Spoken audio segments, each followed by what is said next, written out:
What is going on, everyone? This is Eric coming at you from just outside of Hartford, Connecticut. And today, we're going to be looking at the AJ Pierzynski trade, which occurred back on November 14th in the year 2003. Now, this was a trade between the San Francisco Giants and the Minnesota Twins that saw San Francisco net the catcher Pierzynski in exchange for 3 pitchers. So basically, Pierzynski was under contract for 1 more season. However, Minnesota, being a small market team, had a tough decision to make about his future with the organization. What made the decision easy for them was that former first overall pick Joe Mauer was playing extremely well in the minors and looked ready to make his MLB debut. This led to Minnesota feeling more than comfortable to trade away Pierzynski in exchange for some cheaper, controllable assets. So how'd this trade work out? We're going to start by discussing the San Francisco Giants, who got catcher AJ Pierzynski. Now, Pierzynski had a solid season as the Giants' starting catcher in 2004. He would bat .272 with 11 homers, 28 doubles, and a pair of triples, surprisingly. However, he also grounded into a league-worst 27 double plays, and his defense wasn't the best. He would walk after 1 season with the Giants. Not great, but it gets worse for the Giants. How did the Minnesota Twins do? So the first player we're going to look at is relief pitcher Joe Nathan. Now, Nathan had made his MLB debut before, and he was essentially like a setup man for the Giants. Minnesota made a bold decision to name him their closer prior to the 2004 season, and he rewarded the Twins' trust in him with an elite season, as he posted a 1.62 ERA with 44 saves. He finished 4th in AL Cy Young voting after this season.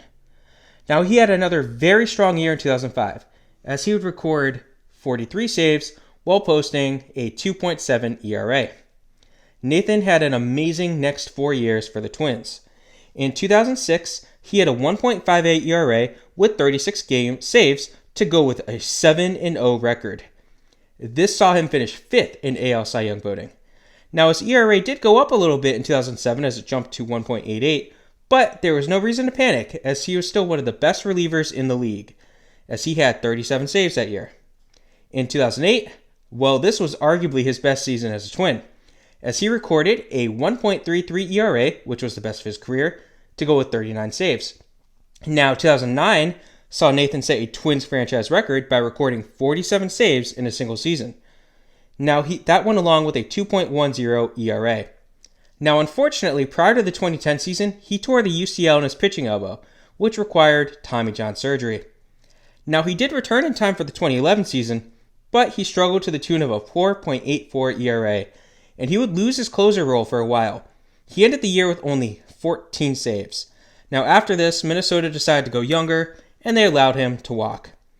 All said and done, though, he was a 4-time All-Star, a 1-time winner of the AL Reliever of the Year award, and he is a member of the Minnesota Twins Hall of Fame.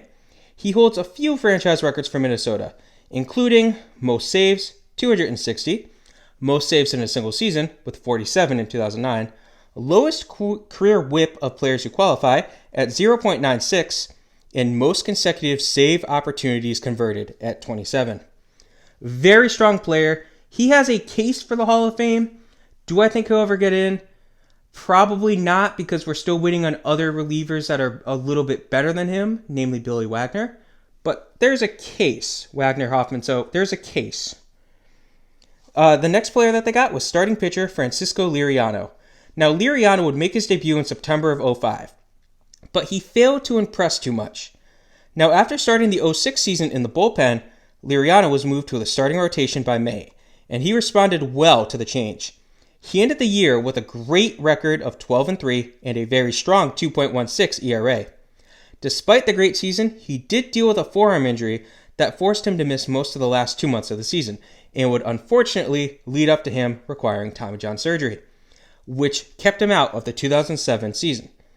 Now, his first year back from Tommy John was less than ideal, as he spent a good portion of it in the minors kind of rehabbing and building up his arm strength once more. So, yeah. Now, he had the worst season of his career in 2009, as he posted a 5.8 ERA and a 5-13 record. He did rebound well in 2010, as he ended the year with a 14-10 record and a 3.62 ERA. Now, while the numbers looked average, he was dominant for the first month and the last couple of months of the season, struggling in, May, June, July. So now he had a rough start to the 2011 season, but he somewhat turned his year around after throwing a no-hitter on May 3rd of 2011. Now his season ended in late August due to a shoulder strain, and he ended that year with an unimpressive 5.09 ERA and a 9-10 record. And he had a rough start to the 2012 season, which would lead to him being traded because there was still potential, but he clearly wasn't unlocking it in Minnesota. So he was a one-time All-Star and a one-time Comeback Player of the Year award winner for the Twins, and of course, he pitched a clutch no-hitter. Now he gets traded to the division rival Chicago White Sox in exchange for a pair of players, the first of whom was third baseman shortstop Eduardo Escobar. Now Escobar spent the first year and a half in Minnesota in a bench role before finally being given a chance to start in 2014.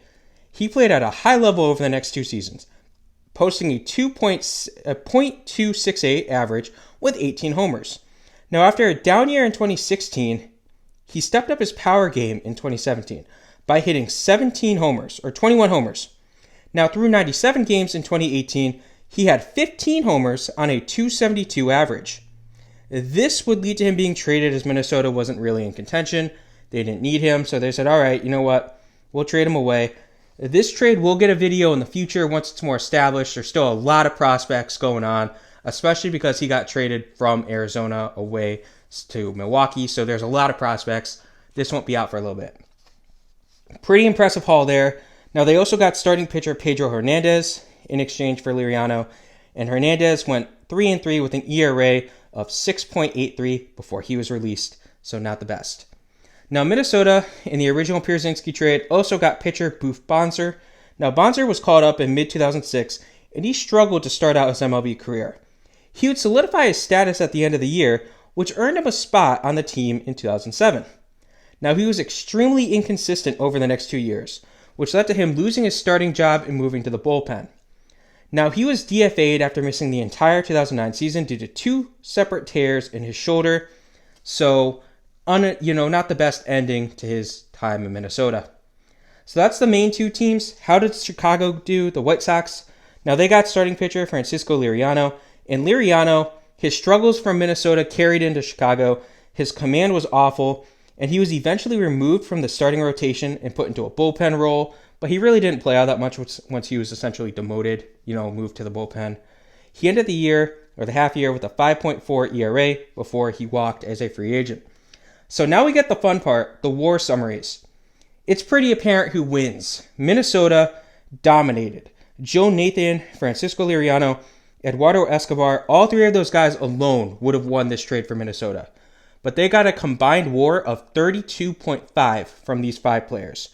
And of course, they got a franchise legend in Joe Nathan. And they got a no-hitter from Liriano. So this was a good trade, and it's going to keep giving as Minnesota still has players from the Escobar trade. Now, Pierzynski for the Giants got them a .0 or a .3 WAR, while Liriano in Chicago got a .2 WAR. Hope you guys enjoyed this. This was the AJ Pierzynski trade. Have a good rest of your day.